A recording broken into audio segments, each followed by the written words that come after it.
Welcome to Being Humankind with your hosts Brian, Mike, and Neely. We explore what it means to be human in a time of disconnection. What is the greatest lesson that you learned that didn't come from a book or wasn't explicitly taught you by another person? The greatest lesson that I've learned that didn't come from a book or that wasn't taught to me by another person. Mm.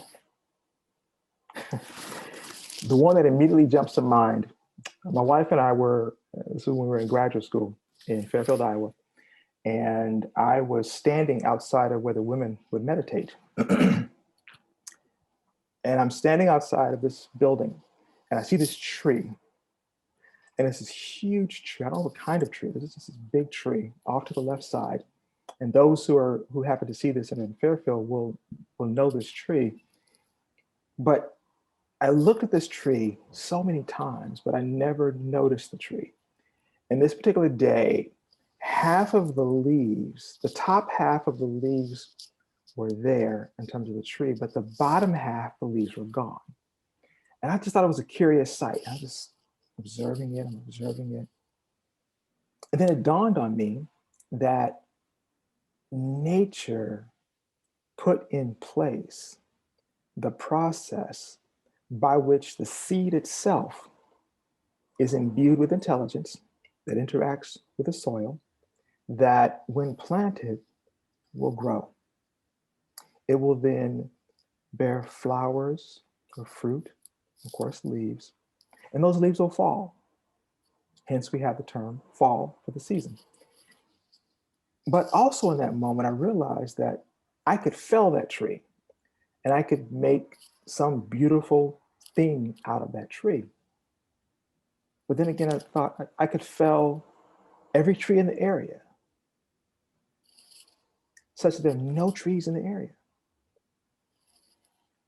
But in felling every tree, I would never impact the law that governs the growth, the sprouting, the flowering, and the fruiting of that tree.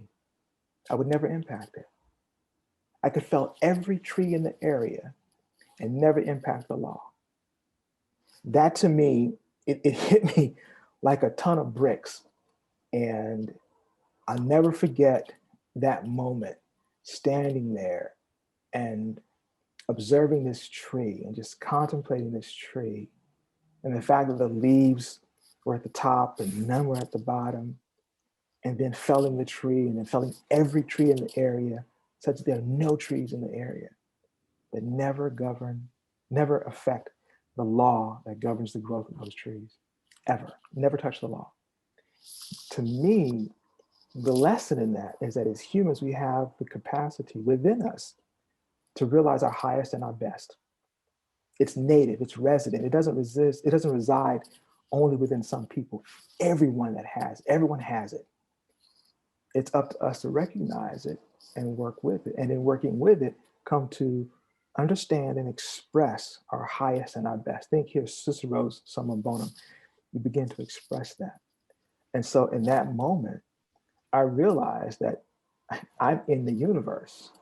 I'm in the universe and I'm subject to all the laws within the universe. Now, I can look at that as a victim, or I can look at that as one who's working with those laws, planting the seed, nurturing the soil, tilling the soil, allowing that tree to grow from a sapling to a full tree that then bears fruit. I can work with that. Similarly so with an idea. You have an idea that you want to bring to fruition. How do you bring it to fruition? Understanding first that it's possible, going from this idea of impossible to I'm possible, switching the perspective. We deal far too often in impossibilities. Once we begin to deal with possibilities and recognizing that we are the center, the locus of control, begin to recognize that that is resident, is native within every human being.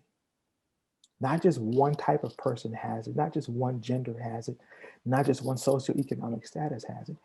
Everyone has it. The trick, I believe, is causing us to believe otherwise. And in so doing, people never experience or live their highest and their best. So for me, that was one of the lessons, and I'll never forget it. I'll never forget it. I can fell every tree in an area and never impact the law that governs the growth of those trees. Never.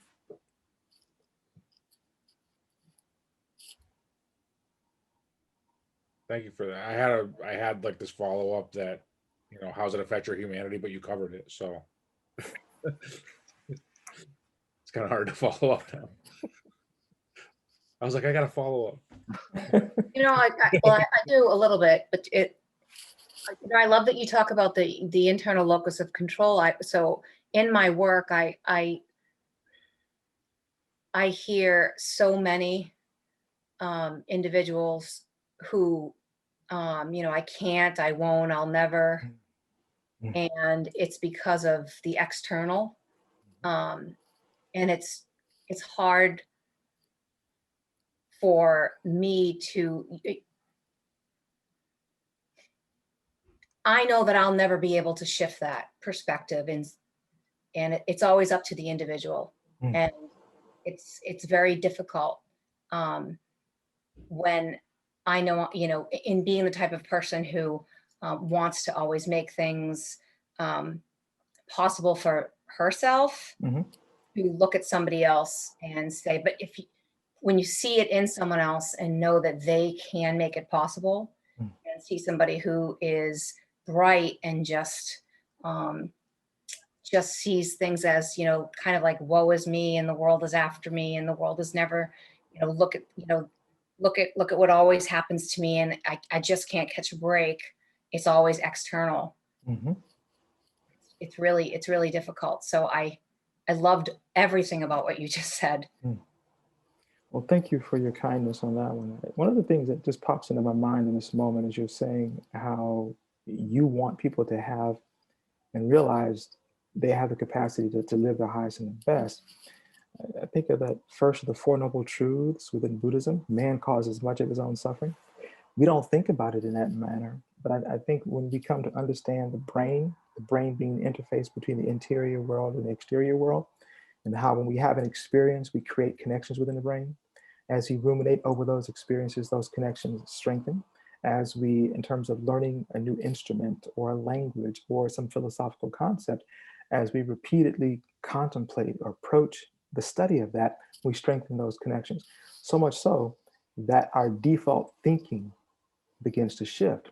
And as our default thinking begins to shift, our default actions begin to shift. It's an interior process. And that interior process, we have to till that interior soil. Once we till that soil, plant new seeds. I think it was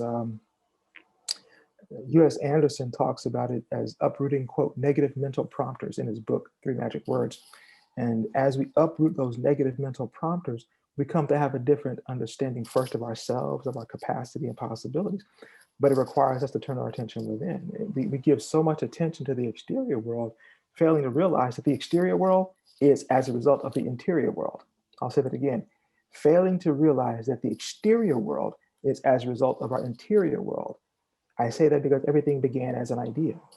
Once we understand that anything upon which we cast our eyes as humans or was wrought by human hands began as an idea within someone's mind, be that a thing or a social construct or a philosophical idea, all of them began as an idea in someone's mind. In short, one could argue everything that's wrought by human hands really serves as a monument to an idea. So once we can do the reverse engineering process to get to that and understand that, I think that gives us the foundation to understand ourselves and our capacities much more beautifully. One test that I often give to people, and one example I often give to people, would be to take your favorite item, whatever it may be, and just sit with it. Sit and examine it. Just sit and examine it. And at some point, doesn't matter how long it's going to take you, but you'll get there.